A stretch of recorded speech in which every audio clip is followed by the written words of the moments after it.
What's up, y'all? I did something different with this drop than I've ever done before, but it's kind of a super obvious thing, and I figured I'd make a quick little tutorial about it. So here's the drop.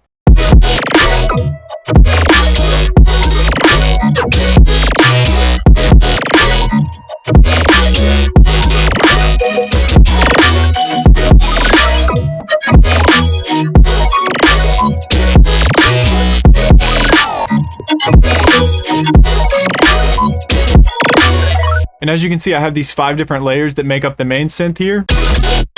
We got a sub, a kind of dirty, like distorted papery layer, a spectral sampled layer that I just took another part of the track's melodic elements and like ran them through one of the patcher spectralizer things that I have, a super basic serum growl.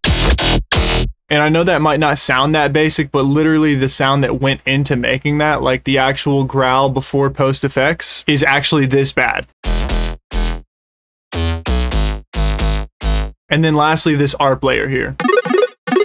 And so what I did different with this one is normally I'll take a bunch of different sounds and I'll send them into a mix bus that I use to just really polish the sound. So here's it before the post effects. And then with the post effects that I would normally do, you know, compression, EQing, a bloom, which is kind of just like an expensive OTT that kind of like shapes the frequency, some more EQing, and then some more compression, right? Like that would be normally my idea, is just take the sounds that I have and polish them and make them sound better and punchier and louder and just, you know, more professional basically.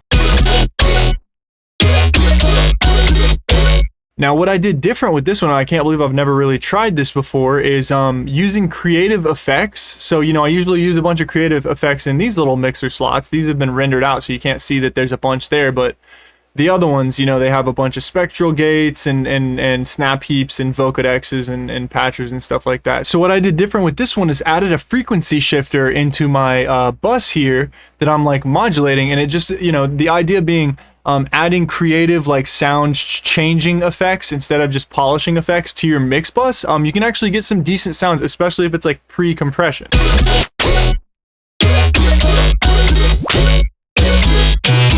I also have a pitch shifter, and I'll just kind of play this through so you can see what's happening here. So this is my frequency shifter here and here. This is the feedback, this is the shift, and then this is just a pitch shifter that pitches it up an octave anytime the little switch turns on. I also have some of these little basses down here, these like blue ones going into the same bus. So I'll just kind of play this through so you can kind of see what it's doing.